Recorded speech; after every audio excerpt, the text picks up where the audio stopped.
Hey guys, this is Pharaoh 2091, and welcome back to Let's Play Phoenix Wright Ace Attorney for the Nintendo DS. Last time we left off, we found out that there was actually two sets of gunshots. Now we're trying to figure out why there are two sets of gunshots. I believe last time Von Karma was talking, so I read this.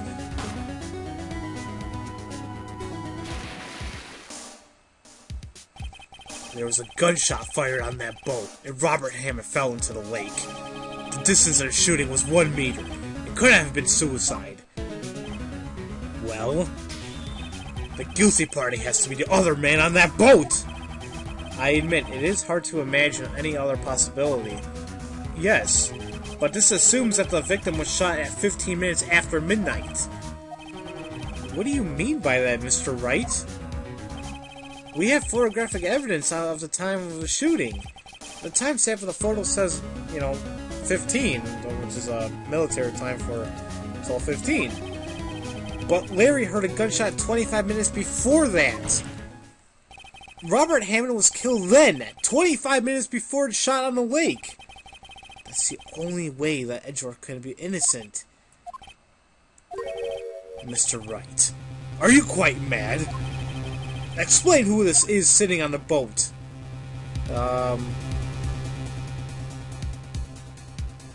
Well, if we assume that Hammond is already killed, then it's actually... Of course, it was Edgeworth and the murderer! After a murderer killed Robert Hammond at 11:50, he assumed the guise of Mr. Hammond and met Edgeworth.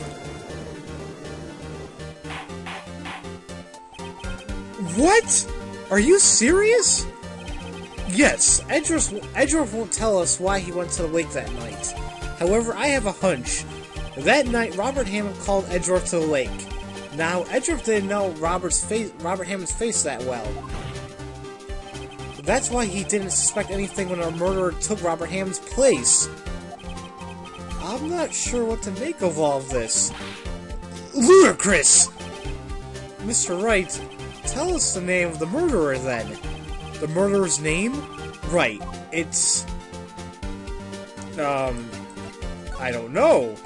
Actually, I don't know the murderer's name. You don't know? Bah! Again, you waste my time! I don't know him because he never told us! The murderer is the caretaker of that boat shop, that old man! At 11:50, he was the one who killed Robert Hammond. The caretaker of the boat shop? What? Where did he do this? There weren't any boats on the lake then. Why would he have to go all the way on the lake just to shoot someone? Maybe I suggest that the real scene of the crime was not in a boat. What? Well then, where did the murder take place? Show the judge where the murder took place. I think it was actually at the...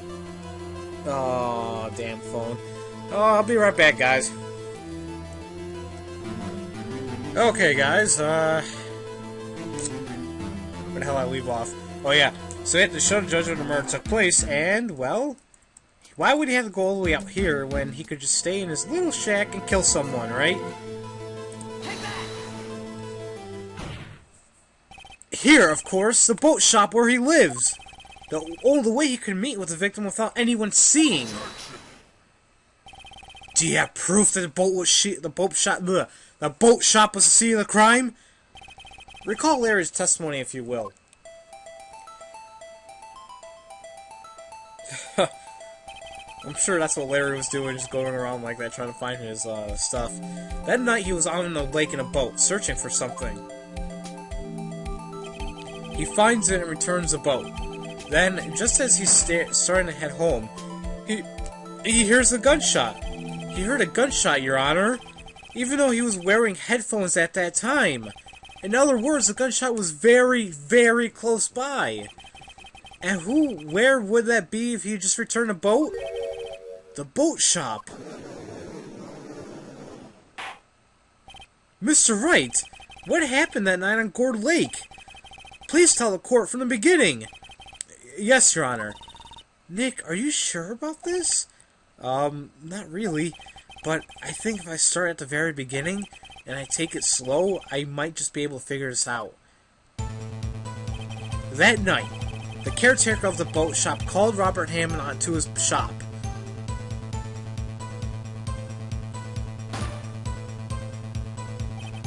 That was around 11:50. That was when the gunshot that Larry heard was fired. After that, the caretaker put on Robert Hammond's coat. He became Robert Hammond. Then he got into the boat with Edgeworth and went out into the middle of the lake. Then, who fired a pistol on the boat, Mr. Wright? The boat shop caretaker. Of course, it was the murderer who shot the pistol. He shot twice, both missed Edgeworth on purpose. Wait a minute. Yes? Why would he shoot twice if he didn't mean to hit anyone? Details. You know this, Mr. Wright. The moment you run out of explanations is the moment you lose. Tell us why the murderer had to fire twice. Easy enough to create a witness. I believe he shot twice to create a witness, Your Honor. Create a witness? The murderer left his pistol and fired one shot. Lifts his pistol and fires one shot. That ensures that anyone who heard the shot would look at the lake. Indeed, Miss Hart did exactly that after hearing the first gunshot. Next, the murderer waits a bit and then he fires again. Then,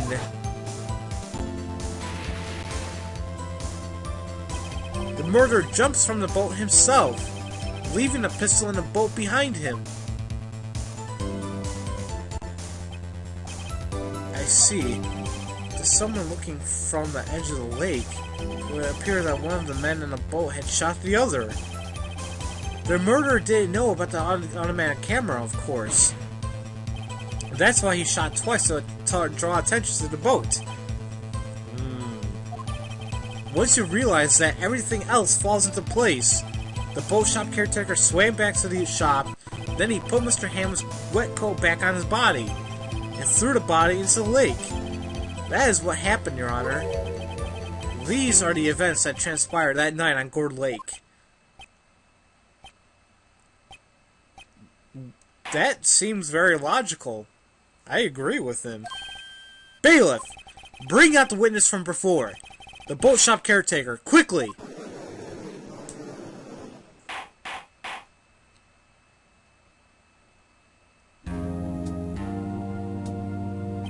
Very well. While we are here waiting for the caretaker, I would like to ask the defendant Miles Edgeworth a few questions. Mr. Edgeworth, please take the stand. Mr. Edgeworth, you heard what the defense has said? Yes. Well, why did you go to the lake that night? What Wright has said was mostly correct. Astonishingly so, actually. Yes. Several days ago I received a letter. The letter was signed to Robert Hammond. He asked me to come to the boat shop at a lake at midnight on Christmas Eve. He said he had something very important to discuss with me. Something important? I'm sorry. I can't say what it was. Your Honor, sir! Bailiff, we're conducting a trial here. I ask you to remain quiet. The witness has disappeared! He isn't at the boat shop either! What? What should I do? Find him, quickly! We cannot allow him to get away! Oh, now he just looks guilty like no other.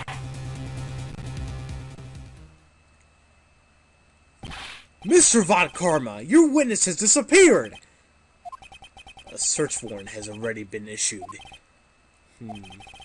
It goes without saying that I cannot declare a verdict under these circumstances. I will extend the trial until tomorrow, the final day allowed.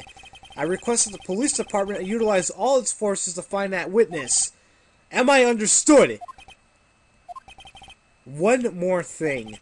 Just who is that boat shop caretaker? I think his identity has become very important to this case. I want him, and I want to know who he is. Very well. Court is adjourned. Oh, 2 days. Thank God we survived those.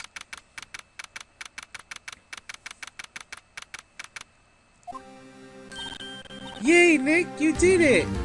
Yeah. Well, at least we got out from under that guilty verdict.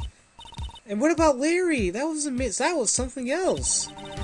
Even Von Karma didn't know what to do with his testimony. Larry really helped us out.